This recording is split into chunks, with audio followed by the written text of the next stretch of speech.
Witness, Yeah. what's the word of the day? Mchan, learn to suffer in grace. You know, when you go through stuff, it's meant to build you.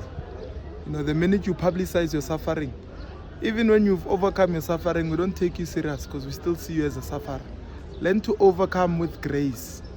Your time of prosperity, when it comes, you wouldn't have disgraced yourself. Suffer, work hard, go through it. When you've made it, we'll clap for you. Sharp Mchan. Thank you, Uncle.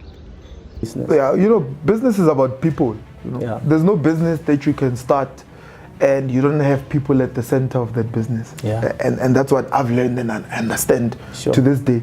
With any business that you're starting, you can't go into the desert and build a property.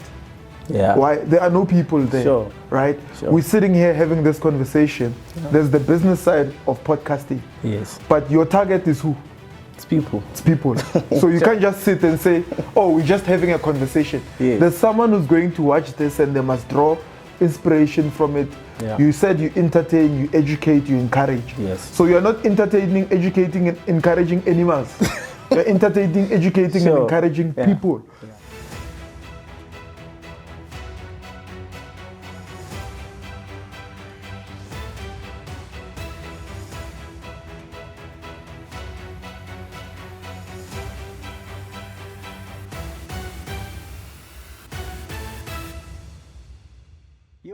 Yo, welcome to another episode of NoChill Vodcast. Bafethu. As you already know that this podcast, or this vodcast rather, is all about the 3 E's. We are here to entertain you guys, we are here to educate you, and we are here to encourage you. And all the people that comes here, Bafethu, these are the people that are doing great on social media. These are the people that, through their wisdom, they're changing lives. In today's episode, I'm with my brother, Witness Mdaka. Witness Mdaka is a property investor.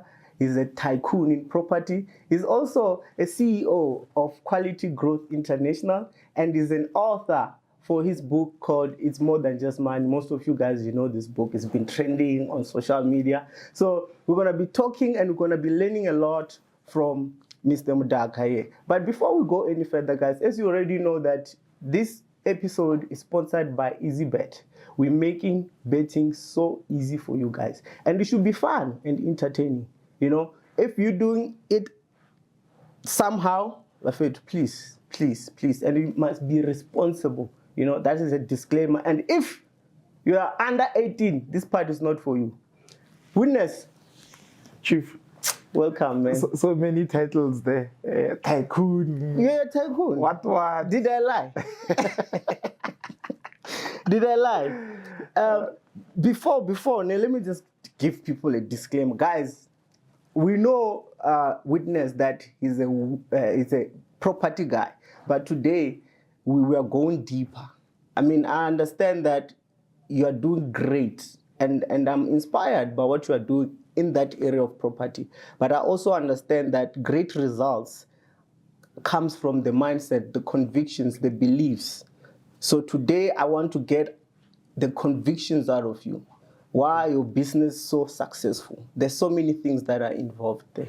But in the beginning, I want to get to understand, you started as someone who got taught this business thing when you were 18-year-old from your grandparents, your grandmother, you know, then it went to your mother, and then now you are successful. So tell me what happened from the age of 18, you started collecting rent, and today you're still collecting rent. Do you think that is your gift, or there was some things that you were doing, learning from that background? Okay. That's a good question, and thanks for having me. Yeah. Hello to your viewers, No Chill community. No chillers. No chillers. Yeah. No, man, that's a good question. You know, one thing I never say, I always say that success is relative, you know, from individual to individual. Sure. And me, where I am, I feel like I'm succeeding. You know, I'm in the process of actually reaching a certain point. You know, when I was younger, there's a certain point where I wanted to be at a certain age. Yeah. And as soon as I got there, the goalpost changed to say, okay, now that you're here, there has to be another level that you're aspiring for, so that you never find yourself relaxed and saying, I'm successful, I've achieved 1, 2, 3. And that's why I'm constantly challenging myself with different things within our industry, different things within other industries as well. Yeah. Now, the question was, from the time I was 18 to now, what are the things that I picked up along the way? Yes, You like know? the whole time. I mean, was it just the background that made you to stick with property? Because you started collecting rent at 18. Yeah, Yes.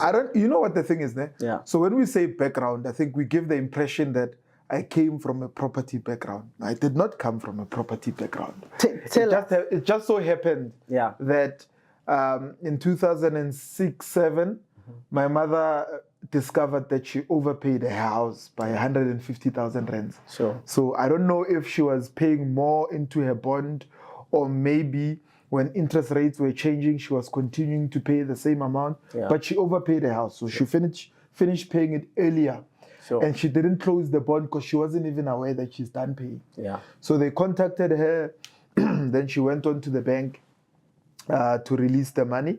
She still did not close the bond account. She released whatever equity was in the bond, and she built back rooms. And that equity was 150,000 rands. Yeah. So she built back rooms.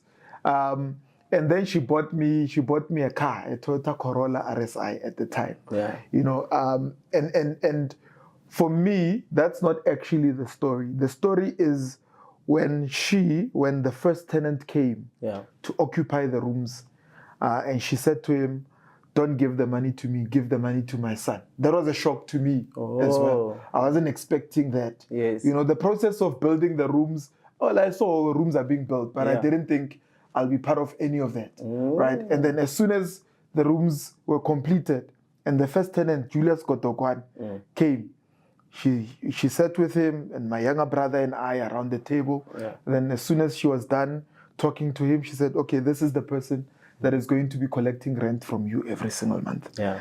And that's how I was introduced to property. Did I think it was an industry? I didn't even think it was an industry. I just thought, you just collect money and buy food and do whatever. So your mom introduced you to this business? Yeah, it's my mom who introduced me to the business. Wow. Was she aware? Do you know? I don't think anything that my mom was doing when it came to business, she was aware. I think she was just trying to keep me off the streets. Yeah. I don't know if a lot of people know this. I lost my sister when I was 11. She became ill and she died, right? And then when I was about 16, my elder brother was killed in gang violence in Tembisa, you know. Yeah, we found him lying on the street and beaten up, ran over with a car, gang stuff, right? And I think when it came to me, my mother wanted to take a different approach when it comes to rearing a teenager. You know, and she tried everything that she could to keep me off the streets, because even I as well had started doing the exact same thing that my elder brother was killed for, right? So to keep me off that, she had to give me something to be busy with, in my opinion. I felt like she wanted to give me something that I'm going to be responsible for, where she can say, I gave you this responsibility, what are you doing with it, right? And luckily I saw it as that, because her reason for allowing me to do that, or for wanting me to do that, she wanted me to pay for my own varsity fees. To say, if you really want to go to varsity, I don't care what varsity you go to, any varsity, you'll use this money that you're collecting from the rooms to then pay for varsity. Yeah. So there was, I think she gave me a sense of purpose around that time. Yeah. To say, hey, Pelamne, I'm not just a teenager. The stuff that I'm responsible for. If electricity switches off, I'm responsible to go and negotiate with the municipality. She never went. Yeah. If there was anything, electricity, a pipe has burst, electricity is tripped at the main box, she never went. She'd be like, what's your role? What's your duty? So now, yes, that happened, right?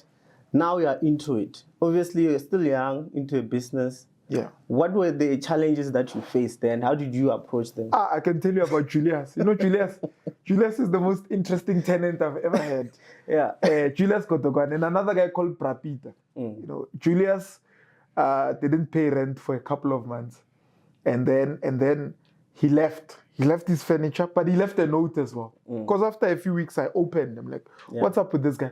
After I opened, Julius had written a note that said, if you sell my stuff, I will kill you, boy. I saw that note, and I'm like, Julius is crazy. Pelamina, this killing thing and this gang thing, it's not really something that scares me. Took that stuff. I sold his furniture. I kept his couch though, it was nice. But I sold the furniture, right? But before we got to that point, he was problematic. Every single time he had to collect rent, there was always a story. And then there was that other Madala where I think he was going through a divorce and he was in his 60s. And what he would do, he'd be like, I'm waiting for money to come. Every month, I'm waiting for money. And it always have a stack of papers. And I mean, you're 18, 19, I mean, what do I know? He always has a stack of papers and a story behind it. And for some odd reason, I bought into his stories. But over time, you learn people. You get to understand how people are. You know, you even know what they're going to say before they even say it. I'm talking more specifically around that particular business of property management, rent collection, property maintenance. And then amongst my tenants, I met my mentor, one of my early mentors. His name is Uncle Rob. I called him Uncle Rob, Robert Masena Melo. You know, he asked me, do you have an email address? No, I don't. Then he set up my Gmail account. The Gmail account I'm using to this day. It's him who set it up for me. And then he's like, okay, how do you collect your rental? Do you understand this could be more like a sectional title? Then I asked him, what's a sectional title? Then he explained what sectional title is. You know, to say if you've got a room or you've got a flat, that's a title. Whether it's registered as a title at the deeds office, it's irrelevant. Treat it as an apartment that you would treat if you had an apartment in Midrand. Don't just see it as a room. See it as a business. See it as a tenant. Look after it. And there's a lot of things I learned around that, building relationships with people, because at times when I didn't have money to pay for fees, I'd negotiate with my tenants and they'd all give me 6 months rent and I'd go pay school fees, you know? So I think what I'm getting out of this is that this is a gift, and it's not even about property. I would like to think that it's all around management and curiosity and willingness to learn and to develop, right? So now you are moving. Today, you are known as that property guy, but there's so many things that were the foundations of that of this business, right? People, how to manage money, also finance. We're gonna get to that. But now, what strategies did you use back then, which you're still using today, which you can say that it's a fundamental and still a standard way to handle this kind of business? You know, business is about people. You know? There's no business that you can start and you don't have people at the center of that business. And that's what I've learned and I understand to this day. With any business that you're starting, you can't go into the desert and build a property. Why? There are no people there, right? We're sitting here having this conversation. There's the business side of podcasting. But your target is who? It's people. It's people. So you can't just sit and say, oh, we're just having a conversation. There's someone who's going to watch this and they must draw inspiration from it. You said you entertain, you educate, you encourage. So you're not entertaining, educating, and encouraging animals. You're entertaining, educating, and encouraging people. So for me, what I would say, the biggest thing that I've learned over the years is that there's no business without people. You definitely have to be a people's person when you're in business. You might not necessarily be a people pleaser or a people lover, but everything that you do is centered around people.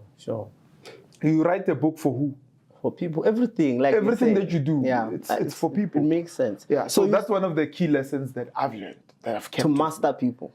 You have to master people. What are the key skills that are people skills that you have mastered and you're still using them now, which you can share with people who are starting their business now to have? I think the first thing is that you must learn to communicate effectively from the get-go. Learn if there's a skill. If you're young right now and you don't have any skills whatsoever, develop your communication skills. Develop your ability to communicate. Yes. I'm not saying develop your ability to train. Develop your ability to communicate. So that it's actually interesting. What is it? What is a communication skill according to you? Like, can you give an example? A message must reach the intended audience effectively. Yeah. Right. If I intend, so I'll give you an example of one guy who taught me this. Right. You for instance, let's say you work for me. Yeah. You're in maintenance. Sure. A tenant contacts you. There is a blocked pipe at building 123 in Benoni, for instance, right? Communication has reached you, right? You've received communication that there's a blocked pipe. Yes. But you have to take back that communication to the person who gave it to you.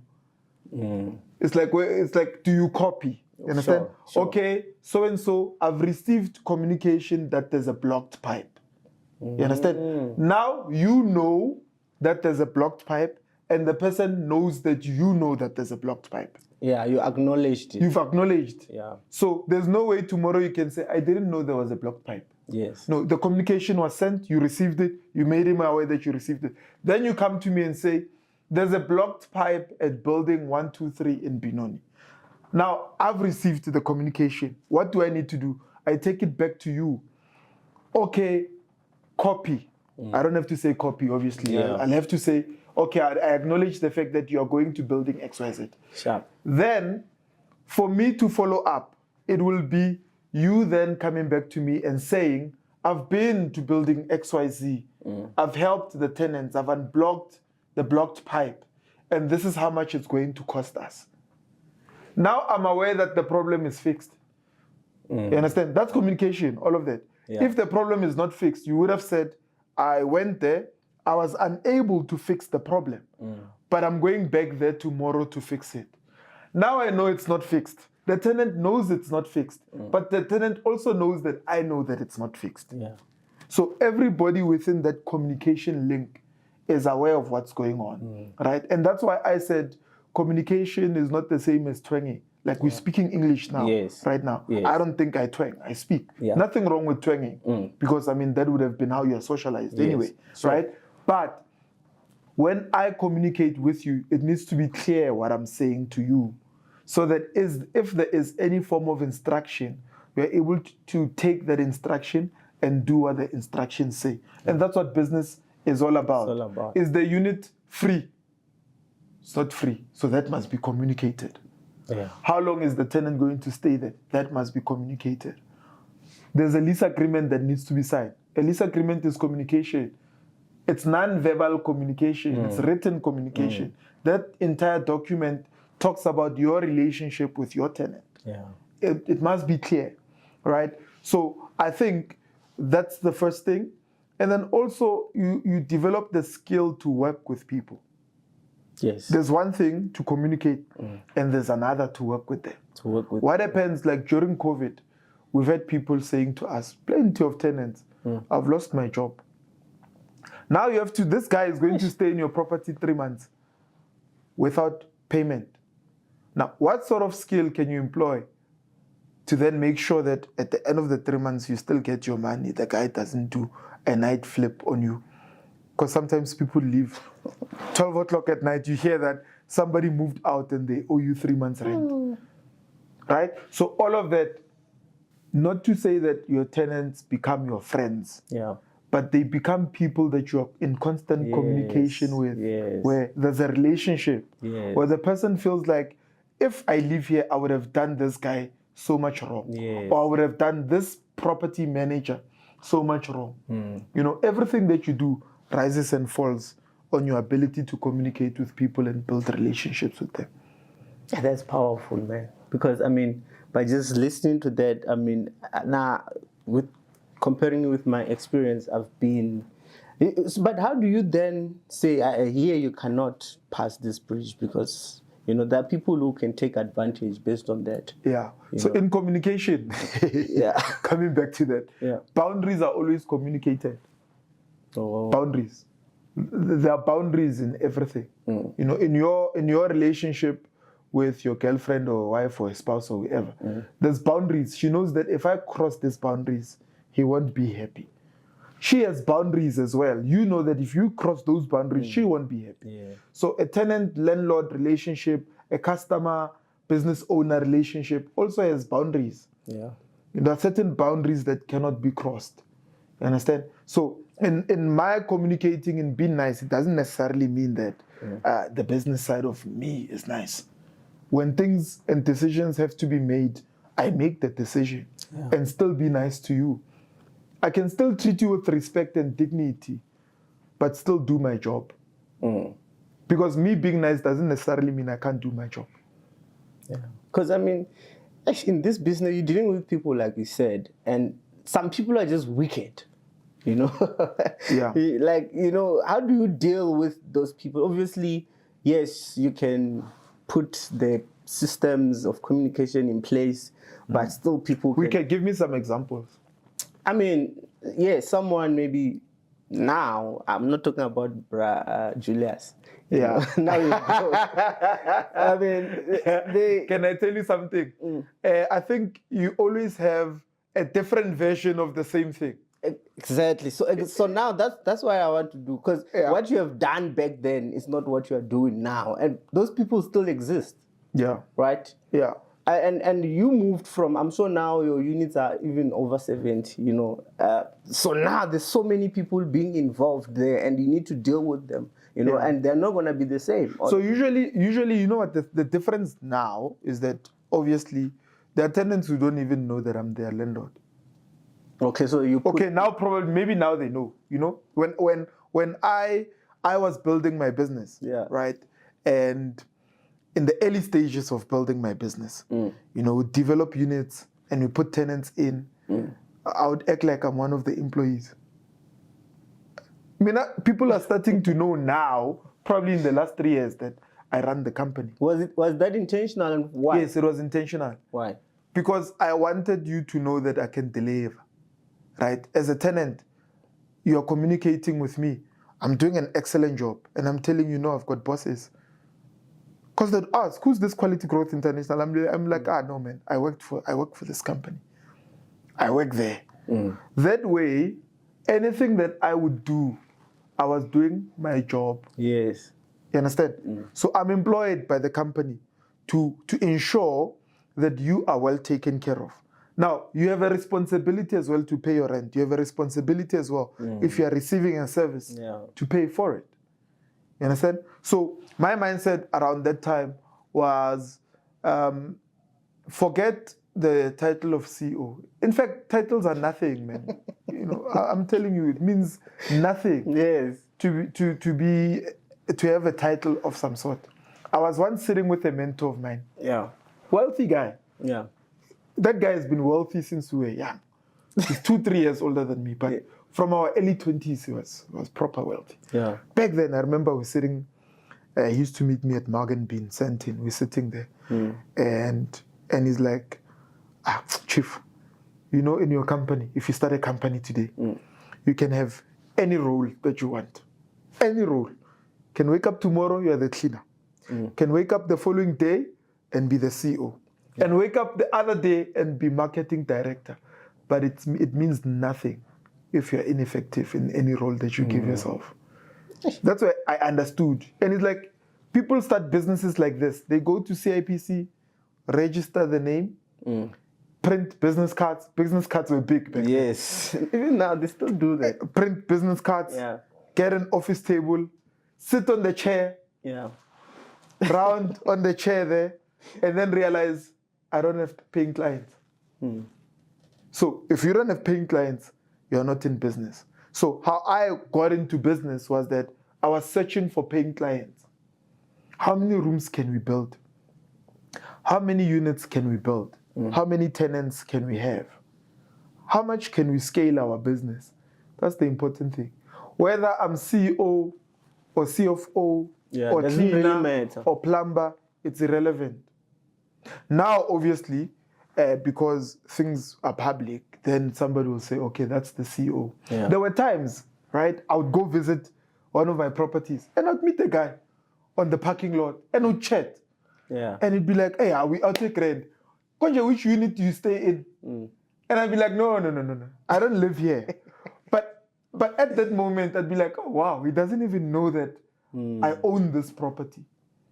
Well, through the companies, of course. But the crust of the matter is he doesn't know. And that's what business is about. It's not about whether they know or not. It's about whether or not we deliver. That's it. Business, you have to put your ego aside, man. Sometimes things don't go according to plan. So if your ego is on the way, it's going to get bruised. Yeah. You understand? Because if I'm building something and it's built from an egocentric point of view, then it's going to be made about me. And that thing is not about me. Ish. It's about people. Ish. Tell me, where did you get this mindset? Is it because of the educational background? I read that you went to, you did a Bachelor of Business Administration. Yeah. So did you get that from that? Obviously, it played a role somehow. How did you play a role in your coming? So educationally, it's quite interesting, right? When I finished matric, my mom said to me, go to MGI. Now, what is it called now, that school? It was MGI, then became Pearson, or it's EduVos now. Go to MGI and study marketing. My elder brother had finished, before he was killed, had finished his marketing degree. So my mom thought, perhaps my kids are good at this marketing thing. Then I'm like, hey, mama, I don't want to study marketing. I don't even want to go to MGI. I'm going to vets. So I went to start schools and upgraded my math. Only to realize after upgrading that actually I qualified to get into vets anyway. I didn't even use the marks that I upgraded to get into vets. Then I studied a course called Politics, Philosophy, and Economics, undergrad at vets before I went to MGI. So that course, there was philosophy of religion, critical thinking. You get to learn to analyze things. You know, you get to see how things are. Now, I failed the course. That's how I got excluded from vets. I didn't pass. Mchan. So, life at that part of my life, things were tough, man. My mother had just had a stroke. I think it was the result of having lost my brother. It can play a role. So she had a stroke, and now I was traveling. I couldn't stay at Res or anywhere. I had to stay in Tembisa. Now, before, any kid that just goes to varsity, goes to class and focuses on that will do well. Right? So now I have to drop off my younger brother and my niece at school, go to vets, attend class, go back and fetch them. So it was that period. But I learned a lot from that first year, politics, philosophy, and economics. Right? So that is before BA? Before the Bachelor of Business Administration. Then I got excluded from vets. I went to my mother, I'm crying. I remember she was in Alex, and she said it to me in Xitsonga, which meant go look for another school. You know? So I went, guess where? MGI now. Where she told me initially to go to. You must listen to her parents, man. So it's a lesson, though. So I go back there, and they do an aptitude test. And they asked me, what do you want to do? Now, I had now read Rich Dad, Poor Dad. Because I was on a train to register our business with my friend, Gift. Gift says to me, do you read? Okay, now I'm going back. We're going to Pretoria on a train. He gives me Rich Dad, Poor Dad. And I'm like, hey, you and your books. Gift is a nerd. So I sit down, I read this book. I become interested because as I'm reading this book, I see myself. You see yourself in there. I'm like, but this guy, these things he's talking about, I'm already doing that. It might not be at big scale, but I'm doing it. That's the most important thing is I'm doing this thing. Right? So I get intrigued, I read the book. Then I'm like, now I want to study property. I don't want to study anything else. So I get to MGI. I do an aptitude test. And they say to me, we don't have property. But you seem to be someone who's got an entrepreneurial streak. Chief, what were you doing studying politics, philosophy, and economics? They recommended the Bachelor of Business Administration degree.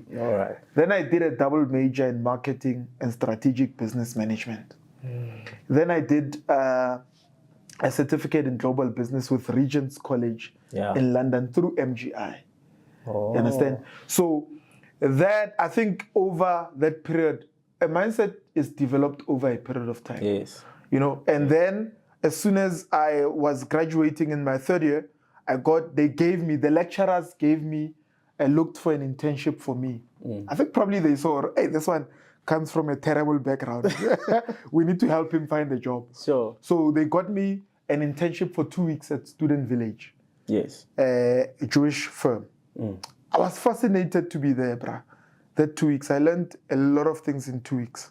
In 2 weeks. In 2 weeks, I learned, there was a guy there, one of the top salespeople, his name was Jonathan Dix. That guy is a sales machine. What did you learn? Consistency. Yeah. That guy would get into the office every single morning, make calls, close the door. I was now sharing the office with him. Yeah. I was not sharing the office with the team. So I was shadowing him. When he would go to meetings, he'd say, let's go. Let's go together. So I was sitting and he'd say to me, don't talk because you know nothing. Yeah. Keep quiet. When you get to the meeting, keep quiet and observe. Then I would sit. How does he communicate with people? How does he say these things? Presentations. Gets back to the office. I realized as soon as he's done with the meeting, when he gets back to the office, he's on the call. So and so, I just wanted to thank you for the meeting we had. 1, 2, 3. I want to reiterate. You are learning that time. I'm learning, I'm watching, I'm observing, but I'm doing. Then that company gave me a job full-time the following year. Then that's how my journey started. And that's why in my journey, I know people like to say property and what. Yeah. If you observe carefully, there's a combination of a lot of things.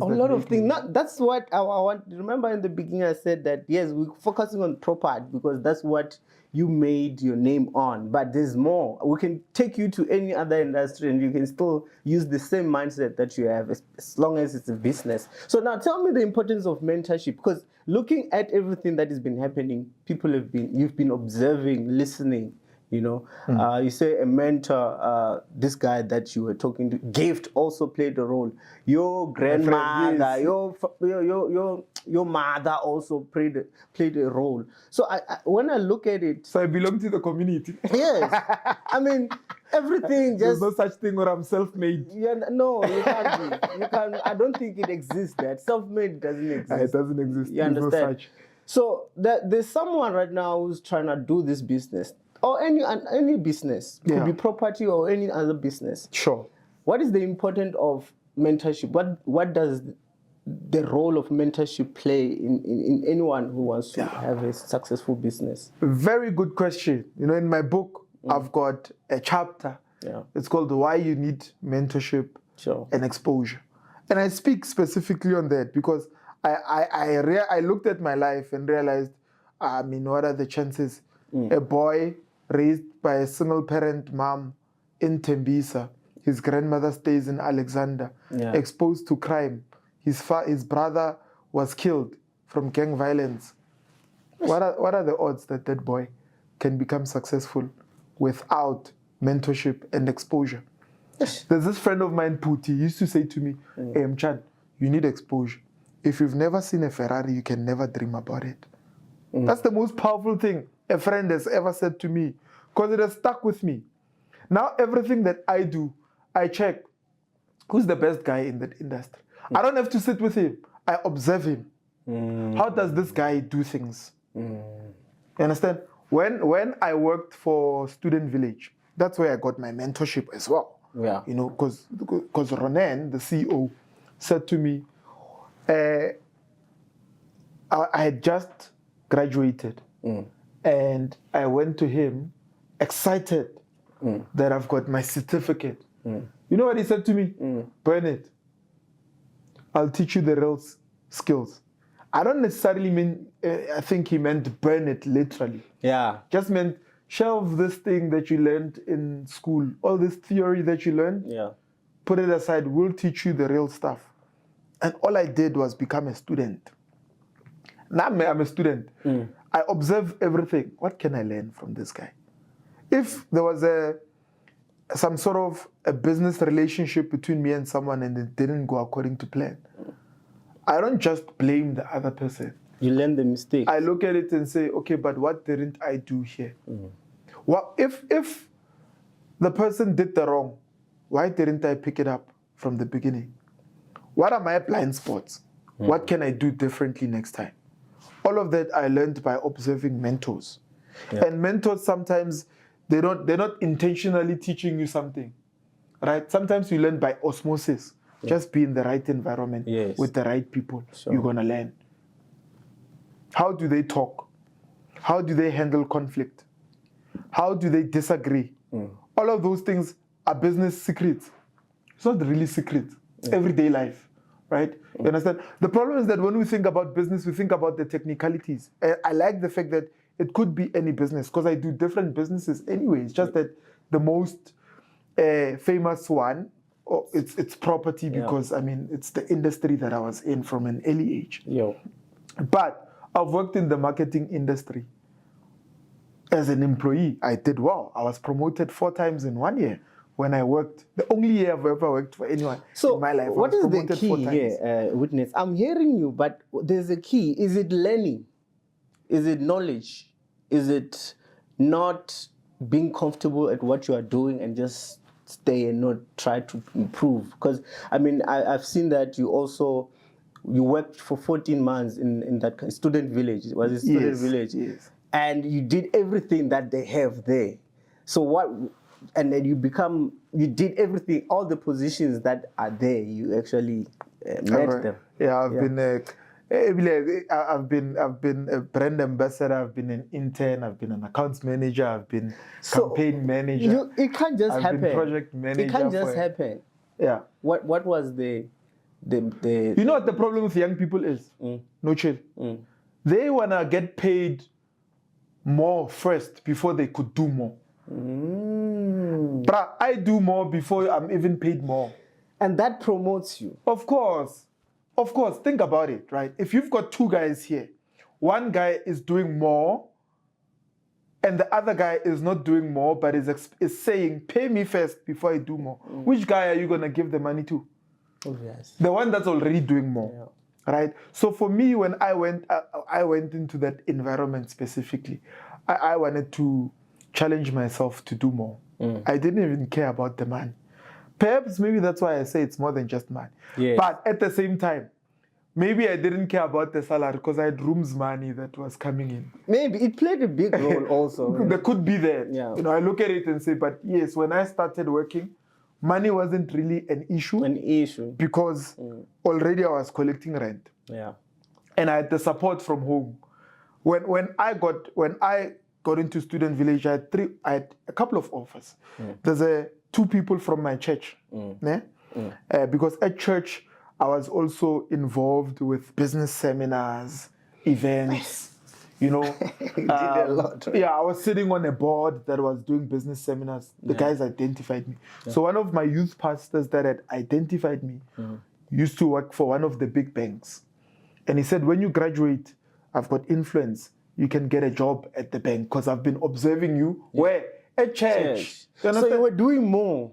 You're doing more. You make yourself seen. Our visibility, Timchan. Nobody is going to offer you something if they've never seen you do anything. There must be something that you are doing that is setting you apart, right? That way we can say there's something special about this guy. Let me help him. Winners are only helped because they're already winning at something. So if you want help from people, trust me, win at something, they'll help you. People don't just help people. So I was already demonstrating that I'm good at something. And remember, at the same time, Gift and I were starting recycling business. We were failing, but we're doing our best. You were doing your best. We're demonstrating, right? We're selling T-shirts at some point. Now that guy said to me, when you graduate, a job at the Blue Bank waiting for you. Was a regional manager there. Then another friend of mine worked for Alexander Forbes. She's older. I say friend, but she's older. Yes. Right? And she said, no, give me your CV. Oh, I'm forgetting. There was another friend who worked for the Green Bank. Because now I was engaging with people. This is what I'm doing. Right? This is what I'm doing. How can you help me? I want a job. You can see I'm taking care of my mom. My mom was partially crippled then. Her left side wasn't working. Yeah. Right. So everywhere my mom needed to be, I needed to take her. Right. So there was that. Apart from the fact that I was learning the property stuff, Yeah. unaware that I'm learning. Yes. I was just doing what I'm supposed to do to yes, survive. To survive. On the other hand, I'm looking for a job. Right? In one of the seminars that we did, there's this mentor of mine, rest in peace. His name is Hamilton Ratseful. Yeah. Right, he was the CEO of IBM South Africa before he passed. Yeah. Right, he left. Then he was the CEO of Gijima. So he was there presenting. Then I asked the question. Right, I said, I'm about to graduate. I don't know whether I should start a business or get a job. Then the guy says to me, you know nothing about business right now. Hey, my man, my heart was sore when he said that. Yeah. You know nothing about business right now. Go get a job. Test your skills first. If you're really good at it, you're going to do well at your job. Into business. If you're really good at business, you'll do extremely well. Not as an employee. Don't get me wrong. At the functions of business within the job that you've been given. Business requires you to market. Are you able to market the services of another person's business? Yes. Business requires you to manage. Are you able to manage that business that has been handed over to you, that business unit within somebody's company? Are you able to do it? That's why I took a job. And also my mother had an influence because when I finished varsity, I wanted to start a laundromat. And I had a plan. I said, I'm going to Tembisa Hospital to negotiate for me to wash their sheets at the laundromat at home in Tembisa. Yeah. I was going to use my mother's washing machine and buy more. And she said, what? You're going to take what from the hospital? Sheets. Where people, before they die, they do number 2 to my house. You are mad. Go get a job. You don't have a proper business plan. Get a job. Yeah. And I said, Mama, I want to do business. She said, get a job. She set up a meeting between herself, myself, and my grandmother to talk me out of starting the laundromat. And they told me, she cried, bruh. She's like, hey, Chief, I paid school fees all these years. All the money you were paying was my money. Yeah. I'm not about to let you start some laundromat here. And my grandmother gave me the same advice. Remember, my grandmother is not even educated. Yes. She says to me, Wanang, Tamahat, go get a job. Right? In the job, during your break time, take time to think about what business you want to start. That's a good advice. But go and work. Don't start a business from an empty stomach. Those were her words. Yeah. Fambatir. Then I thought about it and I said, okay, I have all these offers. Then I started to think, if I'm going to get a job, who's the best person to work for? Blue Bank, Green Bank, Orange, Alex Forbes, or Student Village, where it's a group of entrepreneurs that I can directly learn from. Yeah. Then I went for Student Village. I went to work for Student Village. Why? I knew I'll be promoted quick. So you outdid a lot of people who were there. Was it that part of the Here's plan? the thing, I was not competing with anyone. Yeah, but you just be yourself. Mina, I was just doing my thing. You know, when I was at Student Village, we did this campaign for ATA, right? One of the bosses there offered me a job. They offered me a job. I was doing this training for ATA brand ambassadors across the country. And ATA was the CEO's client within the business. So I would go with the CEO to ATA, right? Then the guy at ATA recognized some potential. That's what I'm saying. If you're already winning at something, people want to help you. Don't sit. Do something and win at it. You'll see how much help you're going to get. This guy sees me, says, Mr. Phineas Nkun. If I call that guy now, to this day, he'll pick up my call. He remembers who I am. Yeah. Says to me, young man, we see what you do for Student Village. I want you in my team at ATA. Send me your CV. So I send him the CV. We meet. We discuss. Offers me twice the amount I'm getting paid at Student Village. I go back to my mom. Bless her soul. I go back to my mom. Yeah. Hey, mama, nukumente rumina, one offer kuna akela twice the amount. Yeah. Basically, I'm saying to her, I'm being offered to be paid twice the amount of money. Yeah. Then she looks at me. She's like, my boy, life is about loyalty. You know when Ronen is the CEO, Yeah. gave you this job and these opportunities that you are now gaining access to because of the job he gave you. Yeah. He trusted that you'd grow and be a better person. So don't take the job at 8. We need the money, but don't take it. Go grow some more. There's a reason they're seeing you, but remember there's someone who's mentoring that's a you hard to lesson. be that Man. person. That's a very hard lesson. Eh? And perhaps that's why I say it's more than just money. Yeah. Yeah, and now I understand. It makes sense. You understand? Because ultimately what my mother was saying, she was saying to me, at Student Village, you are developing the ability to attract any money you want. And that was a sign. That was a sign. The first time when the CEO invites you, it was a sign that you are doing something. So come with me. There's something he's seeing. He can't just invite you for nothing. Obvious. Right? So I had those opportunities there, even when I was working at Student Village. So there was a time, do you know Michael Bloomberg? No, He's a billionaire from the States. He was the mayor of New York, I think. Yeah. So he came to SA, to the Nelson Mandela Foundation. Guess what? Like I said, if you're doing something and you're exceptional at it, someone notices. So this other guy who used to work for the Nelson Mandela Foundation came from my church. And then he said, I've been looking at you, how you do things, whether at church, whether at your job, how you present yourself. Come through to a presentation of 15 people, bring any person of your choice. You'll meet Michael Bloomberg. You'll sit around the boardroom table. Damn. Then I went. Guess who I took with me? My boss. The CEO. Come. We're going to Mike Nelson Mandela. He even asked me, how do you get these people? I couldn't answer there.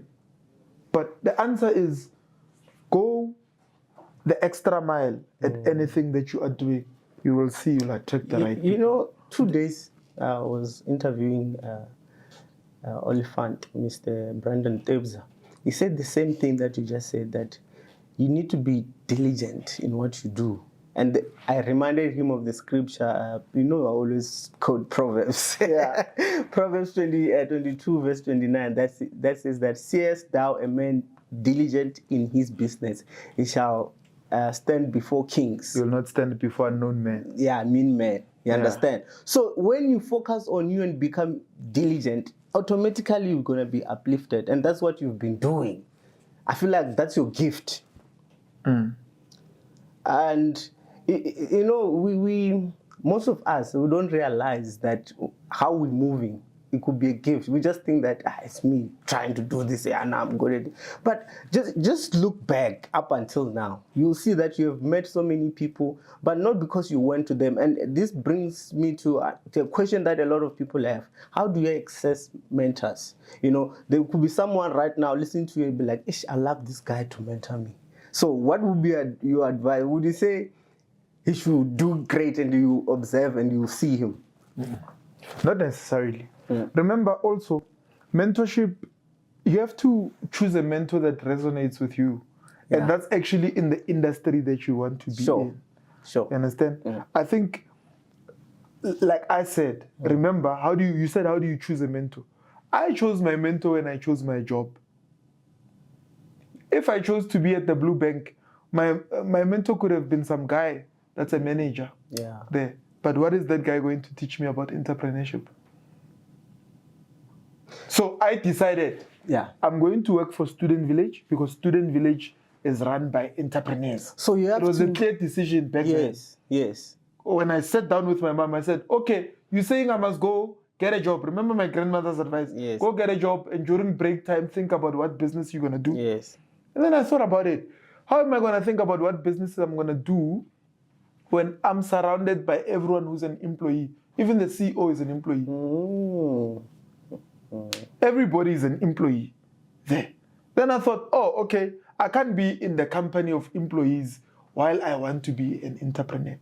You look at the people that went through Student Village, my man, big names, from artists, DJs, entrepreneurs, business people have worked for that guy. So I observed that and I said, that place is the place where I need to be because I'll be nurtured. That is intentional. You know, a lot of people miss the intentional part. They just hear a job, oh, okay, I'm going to get paid. You were very intentional. You could have went anywhere based on the amount that they are promising to give you. Making a decision based on hunger. Yes. Remember, I was told not to make decisions based on hunger by my mom. So people need to be intentional. They need to connect. And also it goes back to knowing yourself. You know, Witness, we can talk about these things. You knew what you wanted. Do you know that kids today, they are registering for courses that they don't even know what it's all about. But here's the thing, right? I hear you. But at some point, I didn't know what I wanted because I did study politics, philosophy, and economics and failed. Sure. So it means at that moment... What was the lesson there? So the lesson from that, from studying that, here's the lesson. If the thing that you're doing right now is not the thing that's going to lead to your dreams, perhaps it could be the thing that leads to the thing that leads to your dreams. You understand? Yeah. So anything that you do with your life nothing is in vain. Steve Jobs talks about connecting the dots. That there are certain things he wouldn't have done at Apple had he not dropped out and then later go and attend some class, lecture where he learned a few things about animation, where he ended up building Pixar and Apple ended up buying Pixar from Disney and he went back to Apple after he had been fired from Apple. Yes. Connecting the dots. There are certain things where you talked about intentionality. Yes. Right? Now I want to understand. Is it intentional? You or could be just intentionally wrong, you know that? It's true. But you're intentional, but you're still wrong. So you let it flow. Yes, live life. You know, the problem is that you want to have life figured out. You don't know the direction this interview can go. Yeah. But I intentionally came here. Did I not? Sure. I woke up in the morning. I took a cold shower. I ate. Got dressed. I intentionally chose to wear this. Yes. I have many clothes. Yeah. I could have worn a different car. Sure. But I intentionally dressed up in this way for this. But you know what? I don't have control over where this interview can go and where it can lead me after this. But at the moment, you were intentional. I'm intentional. That's why I'm saying you could be intentional, but you don't have control of the outcome. Yeah. The problem is that we think we are God. That our intentionality means we have control of the outcome. You intentionally plant a tree and water it, but you don't have control over whether it grows or not. You have no scientific process to control on that. The tree grows because it's part of nature, and God designed it that way. Now the question is, you and I, our lives, which parts are we supposed to be intentionally planting seeds and watering? That's the question. Yes. And whether or not it grows, you have no control. Anything that I do, it could be, well, I've seen now, I can say, maybe someone would say, no, but you're good at growing social media platforms. You've got hundreds of thousands of followers on 2 Facebook accounts, hundreds and thousands of followers on TikTok, thousands of followers on Instagram. Now you have 10,000 subscribers on YouTube over a couple of months. You must be good at this. You focused on one thing, then the results just came. Hey, my man, be good at one thing. What are you good at that you can be sure? Like now, my job that I worked at Student Village, let me tell you what it taught me. When I came in there, right, I was doing a campaign at EWC, Kempton Park, Ekurhuleni West College, for NetBank. So I had a team of people I was working with. So we're killing this thing every day. We even started prayer. I'm leading this team. We're getting students signed up to student accounts like nobody's business. Our job was just to promote. But what did we do? We made people sign up. I told the Nedbank team, bring this thing. We'll help you get these people to sign up. We got these students to sign up. The boss at Nedbank calls Student Village, and I was just starting. They were testing me, calls the main office, and they say, we don't want anyone else working on the campaign, we want this guy. That's how I was given an opportunity to work in the main office full-time. I get there was a campaign, Yatata, right? You see, now I'm showing you that I'm from the marketing industry. Yes. A lot of people don't know this about me. There was a campaign, Tata. Tata had just introduced a truck, right? And that campaign was in a bit of trouble because the people that worked within the business that were already campaign managers were not doing a good job. Then they handed that campaign to me and said, I must call all the managers of Cash Build across the country and ensure that promoters are doing what they're supposed to be doing with these trucks. Yeah. Man, did my table not become a constant. And I was a laughing stock of my co-workers. Because they'd say, I remember a friend, Pabi, you know Pabi, friend of mine, she would say, hey, when I narrate how can call center? Every day I'd get there, sit down, pick up the phone, and call people from 8 o'clock to 5 o'clock without fail. But guess what? Results were coming in every single day. They were giving me the feedback. That's how the campaign was saved. By some new guy who just came in and decided to make calls. So would you say you should be able to do things that you are not qualified to do? Everything that we do, you are not qualified for. Were you born knowing to ask questions when? No, I learned. Because, I mean, there are people now. You see, I deliberately answered you that way. Because that's exactly what it is. Yeah. Everything that you and I are doing, we're not born knowing how to do it. Because there's this stigma, man, of people focusing on what they went to school for and what they have qualification for. Only. Okay, if school didn't exist, what would they do? Perhaps nothing. You see, so school is not designed to make you forget who you are. Perhaps it might be designed that way in society, but that's not how I see it. Yeah. I see it as a tool that must unearth who I am. If I'm studying project management, which I did, why did I study project management? Remember, we have rooms at home. Yeah. I must be a good manager. That's why I went to school. After I did my Bachelor of Business Administration degree, double major, marketing, strategic business management, I said, but I don't know how to manage projects. Yes, I know how to manage businesses because I've learned it in theory, by the way. Yeah. But let me acquaint myself with the knowledge of being a project manager.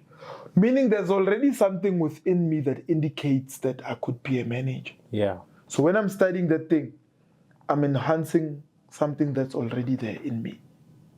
So you have to learn to understand what is already there. What tool can I use to enhance what I already have? Then you go to school. I'll give you an example in property language. Yeah. So I meet this big shot CEO and I go to him, I present a project. Sure. Then he says, okay, it's fine. I'll introduce you to my investors. I wanted 10 million. So I get to his investors a couple of years ago, 2015. Get to his investors.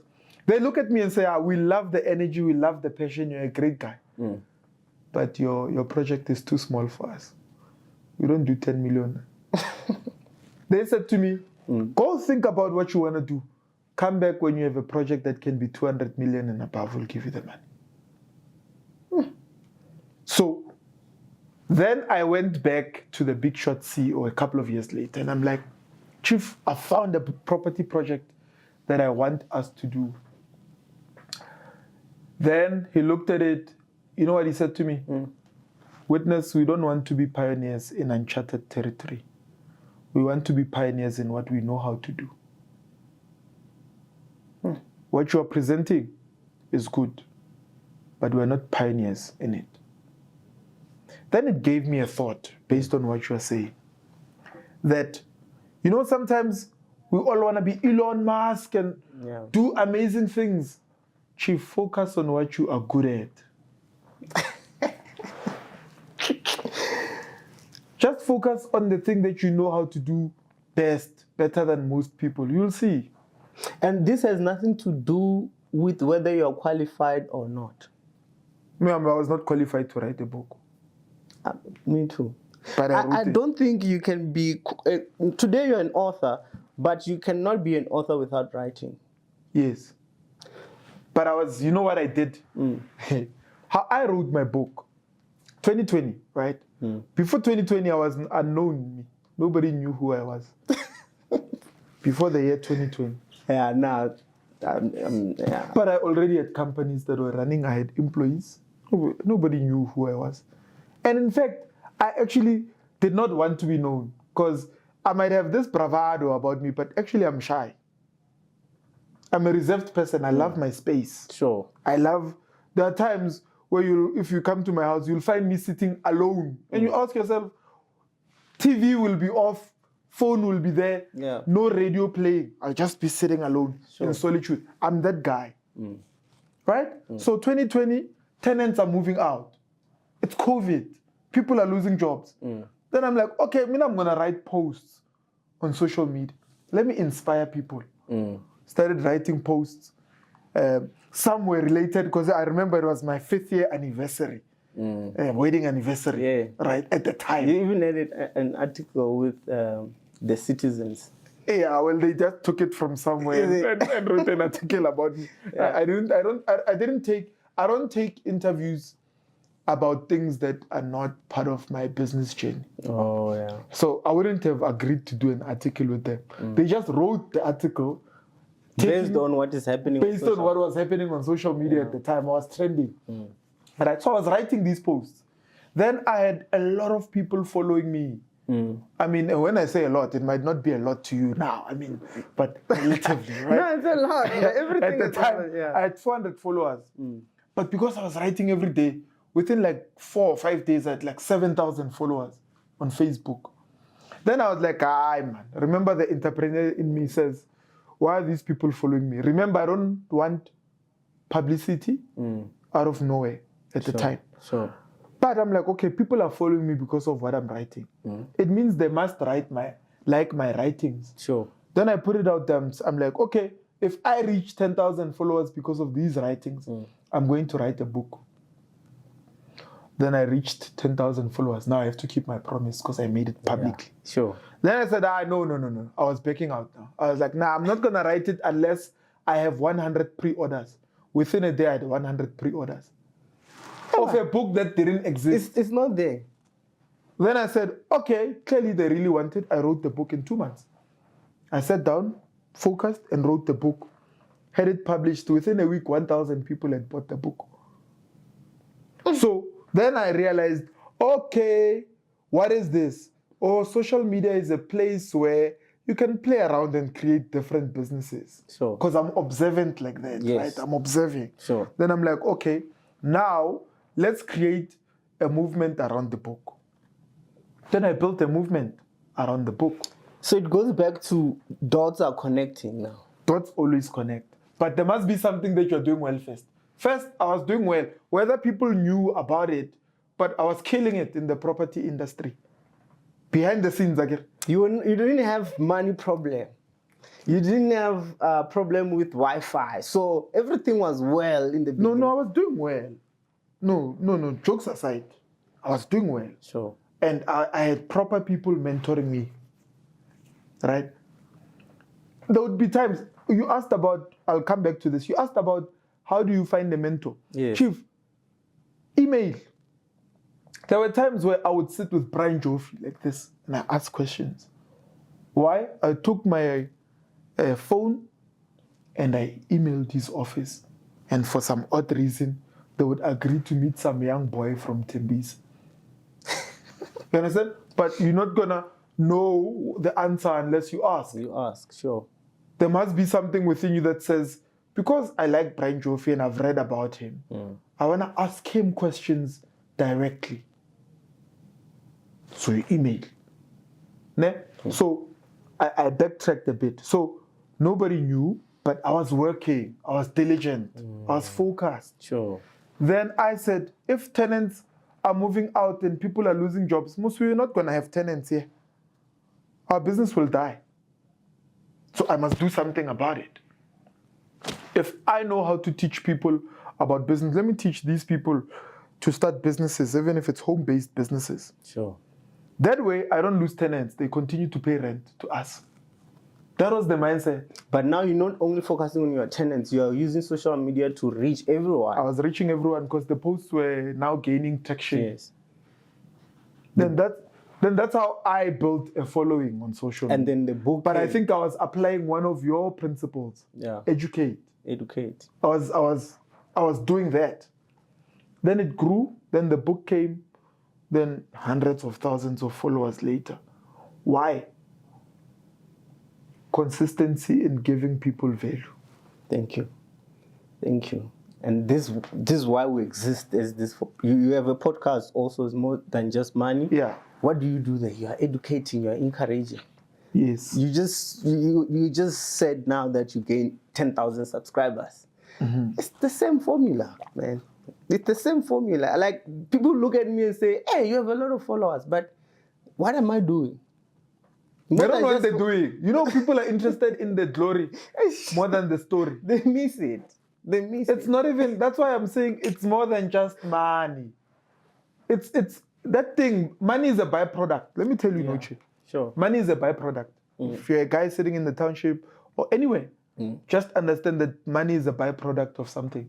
Sure. There's something that I did that's creating or attracting money. Remember when my mother said to me, don't take the job that's offering you more right now. She was saying, continue to build the skill that made you attract that money in the first place.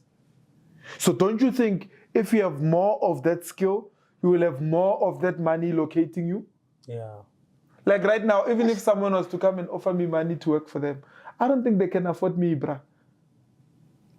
I don't think you fit to work at this moment. Let me tell you something. There was this interview I went to in 2015 at Weber Wenzel, law firm. So they were looking for a project manager to manage their bursary. The bursary disbursement. Project, yeah. Bursary project. It was a 2-year gig. I don't know, it was 50K. But at the time, I thought, I mean, I can run the business part-time and grab this 50K. Yeah. Then I applied. The board called me in for an interview. Then I went. I sat there. The mistake I made is to tell them my life story and the things I've achieved. I shouldn't have. I should have just said, I really want to be an employee. I need this job. Because what I did is they asked me what I'm working on, what I've been working on. I told them the work I've done at Student Village. Then I told them the company I've just started. And I told them how I got introduced into property, the kinds of units I'm building right now. That lady, black lady, chairman, looked at me. And then she asked me, she said to me, Witness, how many learners do you think need to get bursaries this year? And I said 30. Then she said to me, do you realize that when you talk about your entrepreneurial journey, you talk millions and thousands of people you want to impact. But when you talk about giving at that moment, you only mention 30. Then she said, we don't want to lose people like you by hiring you to be here. Eish. We need people like you out there She was honest, inspiring people and starting businesses. It would be great to have you here working for us, but really would be doing our country a disservice. It was rejection and validation at the same time because I wanted the job. I wanted the money. And you know how many people are in the corporate space who should be out there using their gift and their skill to impact.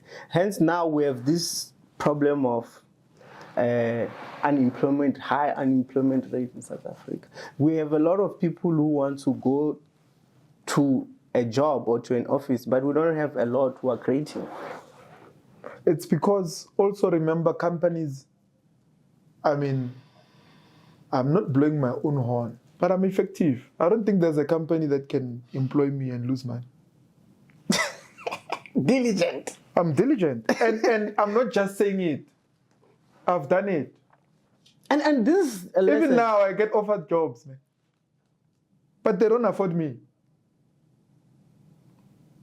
And I'm not saying it to boast. I'm saying it to say, focus on one thing, do it well. That thing will attract another thing. And that thing will attract another thing. Do you think the reason why we have high unemployment rate in South Africa is because people are not diligent? My man, there's no such thing as unemployment. There's no such thing.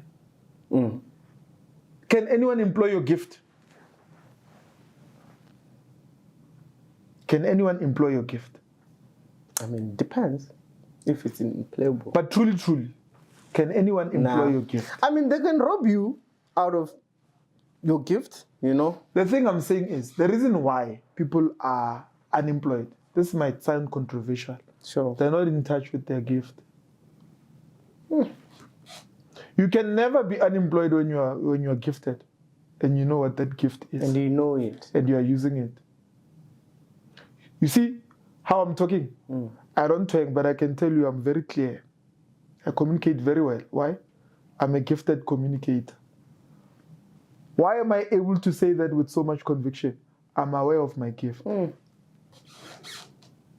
I'm aware that you can take everything away from me and leave me with my gift of communication. I'll make money. This is what we need. Isn't this what we need? Yes, but that's what I'm saying. That anyone who's in touch of their gift, with their gift, and they are aware of what that gift is, will never be unemployed. So that's why I'm saying unemployment doesn't exist. It might sound controversial, but it's the truth. So now let's help people. How did you get to this level of knowing your gift? I mean, I'm 100%, me and you right now, we know our gifts and we're following them. But there are certain things that we did. It's like driving a car. Ne? Sure. When you're driving a car, up to where does your lights switch on? Maybe a couple of meters, right? And you're sitting at the steering wheel and driving. You only see up to where the lights are able to reach. For you to see further, you must continue going, isn't it? Sure. The car must continue going for you to see. Even up to 2,000 kilometers from here, you'll see the whole road. Sure. But you won't see up to 2,000 kilometers if you don't move. That's how a gift is. You won't see how far your gift can take you unless you cultivate it and work on it and do something. Your Bible says a man's gift will make room for him and bring him amongst important people. His what? His gift. His gift. Chief, we all want something from someone. Trust me. The thing that you need to discover is, what do people want from me? Everybody wants something from someone. Okay, what do they want from me? Now I'm aware. Pelamina, they call me to meetings and they say, we like your brain. What are your thoughts about this decision you're about to take as the board? Okay, you guys want my brain. Now I'm aware. There's something they want from me. Somebody says, I'm about to start a property development project. I need your thoughts. I can give them to him for free, or I can say, nah, pay me X amount of money. And or in actual fact, don't pay me. Give me 10% of the project, I'll help you with everything. There's something someone wants from you. But you need to know it. Know it. The constant question you need to ask yourself is, what do people want from me? What do people want from Witness Mdaka? Or what would people Chief, want? People don't gravitate towards you because of nothing else other than the fact that they want something. I mean, I'm aware. And sometimes, you know what kills us? False humility. Oh no, they really like me as a person, really? There's no such. There's no such. There's no such. So everybody wants something from someone. Yeah. The question you constantly ask yourself is, what do they want from So what can I offer? Now, what can I offer and what do they want from me are two different questions, and let me tell you why. What can I offer comes from what can I draw from the inside of me and offer to them. What do they want from me is what they see and come to you for. What you offer is you now directing them to see something. So what you attract, you should be an attractor for people to come to you. That's what you say. Yeah. So for instance, I always say, I'm a likable guy. And I'm not saying it because of anything other than the fact that, number one, it's true. Number two, it's intentional. It's intentional. You must build your likability. And you've seen me in different settings. I treat everyone different. Sure. There's a way I communicate with a cleaner. There's a way I communicate with the CEO. But it will deliver the same message. And I'm not saying treat them different. Communication, what you say.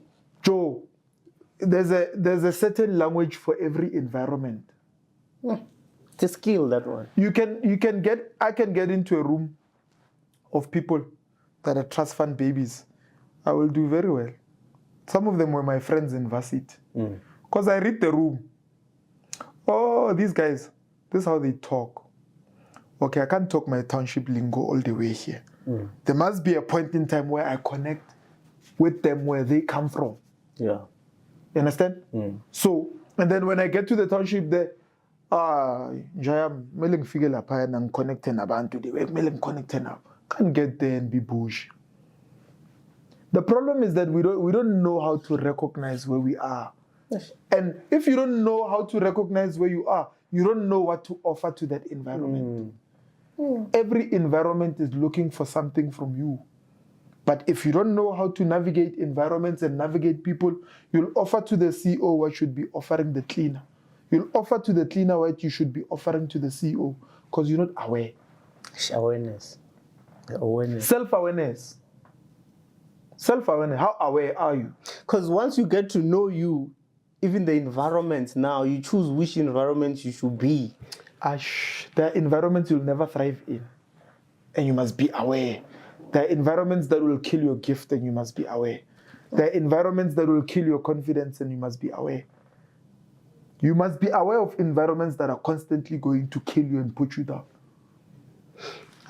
Yeah, Mr. Mdaka, this is deep, man. And this is what I wanted, This is what I wanted. Now people are hearing the mindset behind the whole thing, the whole, whatever they glorify you for. But there are convictions here, bro, and we just touched this. But before, I just want to understand, obviously when you're growing and when you're building all these assets, this money there, I want to understand how your principles with regards to money. Remember, I started handling money as a teenager. Yeah. My mother's salary, she gave me her card and said, this salary, anything you want, you can do with it. I knew her PIN. I collected her pay slip from HR. I knew everything. There's no amount of money that she had somewhere that I didn't know about. I knew what's in the bank account, what's in the savings account, what's in the I knew. And I also knew how much I was collecting, but I'll tell you a lesson she taught me. That lesson, Joe, to this day, trust me, if I owe you money, I'll pay you. If I owe you any amount, it doesn't matter how much it is, I'll pay you. And I'll tell you why I would pay you. There was a point in time, I think it was the year 2008. 2008. No, 2009. I collected rent the whole year. Collected rent. Hey, Mchana, I grooved with that money. Yeah. I don't know what I did with that money, man. Yeah. But at the end of the year, my mom came with a calculator. And she said to me, you collected X amount of money this year. I helped you with the fees. So I want to know what you did with the money. And I couldn't account. I did not know. I don't know what I did with that money to this day. Sure. And she cried, bruh. That broke my heart. And she said to me, when you are given an opportunity to manage something that's not yours, be a good steward. Look after it as if it was yours. This money that you collect is not your money, it's my money. So if you can't look after it, it breaks my heart. My mother usually was a very cheeky woman, and she would slap you even. But that day, she cried, man. And it means her heart was broken. She was disappointed. And she was disappointed. So my heart broke too. And I understood the number one lesson in business, stewardship. Yeah. Money is not yours, man. Let me tell you, even money that's in your bank account, it's not yours. If you're a man that's got dreams and want to build and be bigger, it's not yours. It belongs to your dreams. It belongs to your children. It belongs to your legacy. When we start out in business, sometimes we think the money that's coming in is ours. You don't understand that you need to take a salary just like everybody else. It's not your money. You must pay yourself. Pay yourself a salary. Separate yourself from the business. Let the business grow on its own. Why? That business does not belong to you. It belongs to the people that you must hire and empower. The number of projects you can do if the business grows.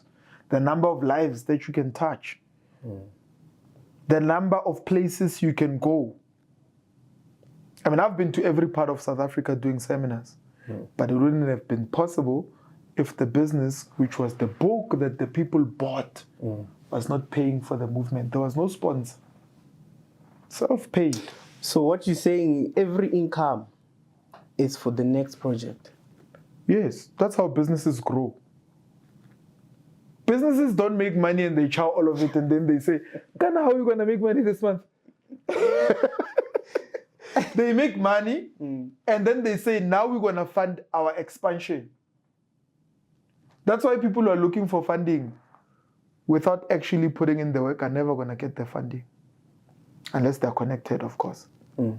Business has to fund you and give investors the belief that they too can fund you and you will pay them back.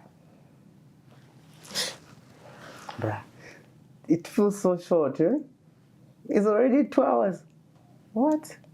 You know, there's this question that I reserved for last because in your book, there's a chapter that you said that marriage should be part of your wealth creation.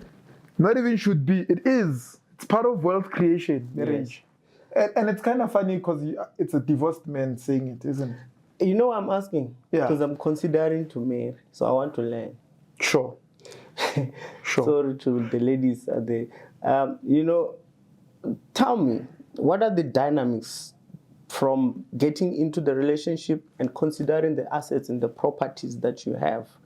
What experience do you have in terms of, okay, things like married in a community of property, you know, all these things, and merging all together with your partner? Okay.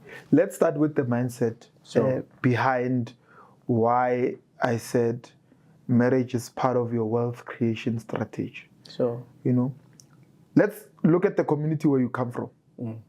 Observe families. Even if families were not wealthy in the best definition of the word, the single parent household, did it have more money than the household that had 2 people? General. No. Obviously, there are anomalies. Yeah. Right? I'm talking about society. Sure. Statistically, married men have more money than single men. Statistics, look for them. Statistically, married women have more money than unmarried women. I'm talking statistic. Sure. You understand? I'm not talking something I'm thumb-sucking. Yeah. It's statistical. Of course, there'll be those single women that make a lot of money. Same as there are single men who make a lot of money. Yeah. But when we're talking about the context of building surviving communities and a man or a woman wanting to build for themselves, they need to locate another man or a woman that wants to build for themselves as well. Sure. So when you are single and you don't have a girlfriend, or someone you're in a committed relationship with, how many dates do you go to? A lot. So there's a wastage there. Yeah. How many dates do you go to? How much is a date nowadays? A good date? 2K 2K. upwards, 5. Yes, absolutely. Yeah. And then how many dates in a week do you think you'll go to?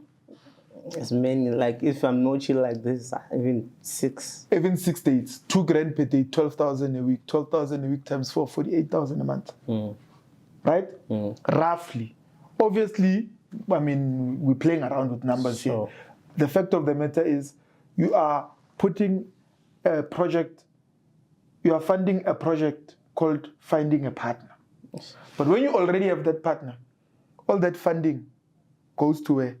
Towards your dreams. You understand? And that's why you have to attract who you are by focusing on building yourself. When you focus on building yourself, I'm sure the right person will come. I've been married before, right? And I wouldn't go too much into the nitty-gritties of my marriage, right? But I feel, and I know, not that I feel, it played a key role on me succeeding. Sure. Becoming successful over a period of time. Yeah. There was a lot of focus that was given to business because I knew that the family aspect has been taken care of. Okay, right now, I mean, I have a girlfriend. I'm asking this question because, and I haven't been on the streets. And what you're saying is true. I'm not spending much. I'm restricted. A man that wants to build wealth must stay away from the streets. You know what the problem is, ne?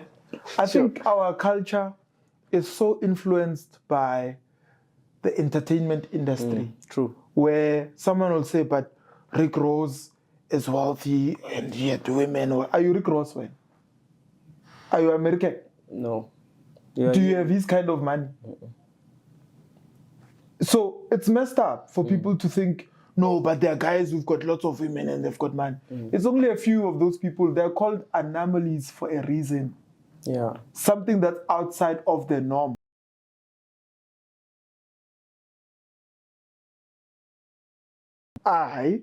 Which strategy will work best for me? For me.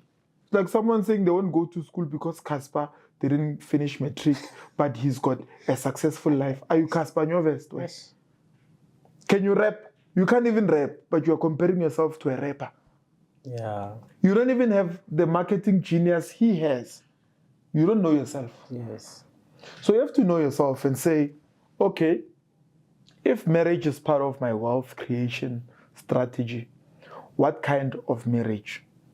Because there's marriage in community of property, marriage out of community of property with accrual, and marriage out of community of property without accrual. Then ask yourself, okay, but what are our value systems with this person that I want to marry? Because you might say you need a woman around you, but a woman with what kind of value system? Because sometimes we make the mistake that, as long as she's beautiful.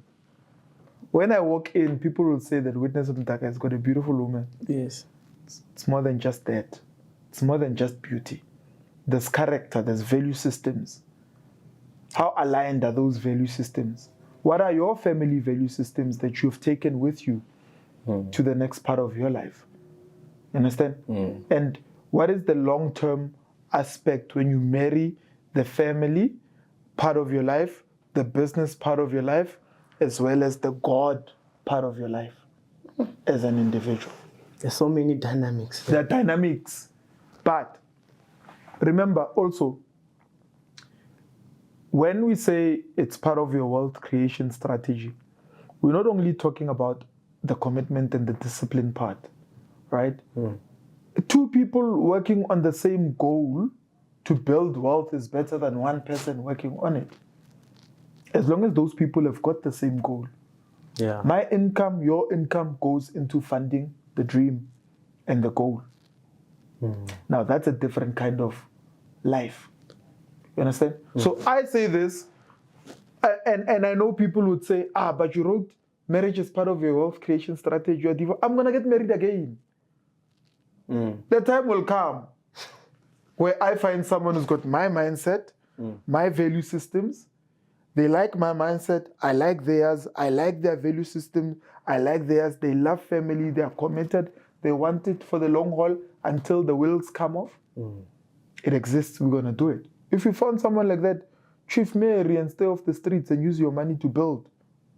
You build your life. You build your family. You build your resources. You build wealth for yourself. Yes. And now this is what... understanding, okay, in community of property, when you are married in community of property and the other party has got creditors after them, the creditors will come for you, standard. But at least when you're married out of, with accrual, you understand that what's mine, that I came with, could be mine. What's theirs, what they came with, could be theirs. But what we build within the marriage together is ours. And then there are those who decide, I know, what's mine is mine, what's yours is yours, out of community of property without accrual. But there are also dynamics in how you manage that relationship. What are the business aspects? Do we borrow each other money? How do we pay back each other when we've borrowed each other large sums of money? All those things, your prenup is going to discuss all of that. There's a friend of mine, I interviewed him as well, Justin Harrison. He says, have a divorce agreement up front. Because when you are drafting a divorce agreement while you are still happy, you'll see the true colors of the person. But we are not married yet, there are no assets. We are discussing, should we divorce? What happens? We write it all down. When the divorce comes, there's no fighting. There's already a divorce agreement. We put it there, we get divorced. If it's what we want to do. But that will seem like you're planning for bad. You know, people will be like, yeah, but whether you plan, let me tell you, whether you plan for bad or not, bad comes. Yes. Do you think people just get married and say, I'm going to get divorced one day? Nah, I doubt. I mean, when I got married, did I say, I know what, I'm going to get married, I didn't. Yes. I wanted forever. But forever didn't want me in that situation. Yeah. You understand? So which means, had we drafted it properly, even the behavior would be different. You know that? Yes. This thing is deep, huh? Because if it's already drafted, you know which end of the stick you are getting already.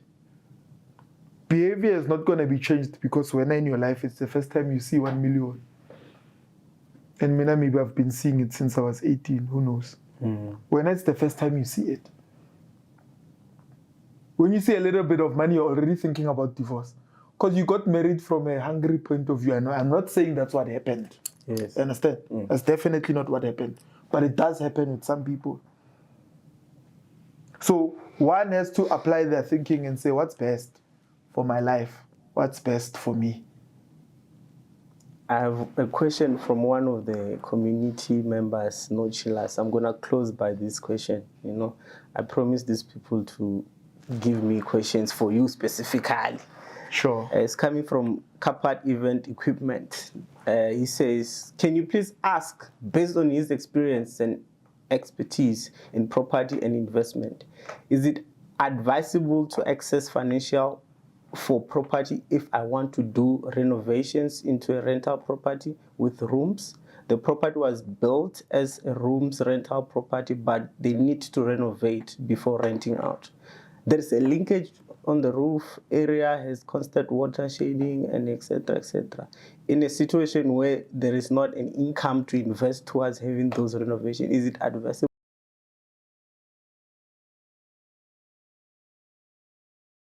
Don't have income. Maybe banks, or I don't know. I mean, banks don't give you money if you don't have income. Unless you've got equity. So to answer him... And then, wait. And then unless you've got equity, and then you are able to demonstrate that there'll be income coming from the property, then they fund you based on future rental income. Okay. But that property has to be zoned correctly. And so if it's rooms, what is the zoning on the property? How many rooms are there?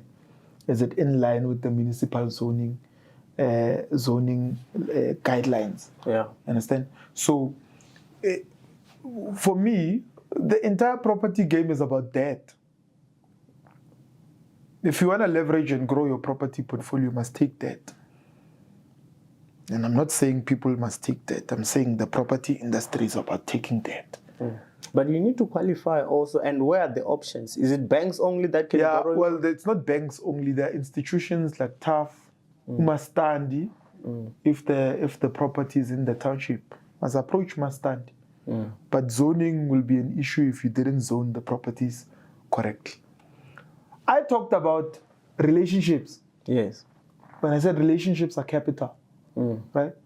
Chief, there are people that can give you 1 million. You don't need the bank to give you money. There are people today, if you had a project that's running, it's running properly, and you're a person of character, and you're a person that can be trusted, they can give you 1 million to fund your project. The question is, will you pay it back? When I said it doesn't matter how much I owe anyone, I'm going to pay them back, I'm saying it deliberately because there are people who trust me enough to give me that kind of money for their projects. Now, sometimes projects don't go according to plan. It doesn't matter whether it went according to plan or not. I'm going to pay you back your money. Yeah, that's deep.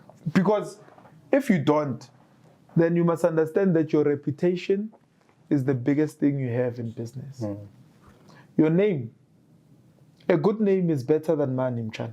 Sure. So that person who's asking if they want to get a loan either from a community of investors, somebody they want to approach, partner with another property developer to renovate, and then you pay them over a period of time. Partner with a construction company to do the renovations using their money. Some parts of the rentals belong to them. There are diverse things you can do. Yeah. My man, there's money in South Africa. Everywhere there's money. I believe. There's money in SA, but there's not enough character and integrity. Ish. Yeah, that's what we lack. And it's a skill. Yeah, there's not enough character and people are not trustworthy. Yeah. You understand? So there are more than enough people that have got the resources that you're looking for. And I think it's answered. Kapat. But Mr. Mdaka, hey, you know, man, we can't finish.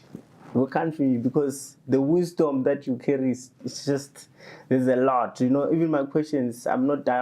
I wanted to ask you about cash flow, but this is my platform. You know, we can always have part two. We can always have part two, you know, because the cash flow, all these things I wanted to understand in business, not just in property, because cash flow is something that comes from business, assets and all those. But for today, because of time, thank you so much, my brother. And no chillers, let's meet again next Sunday.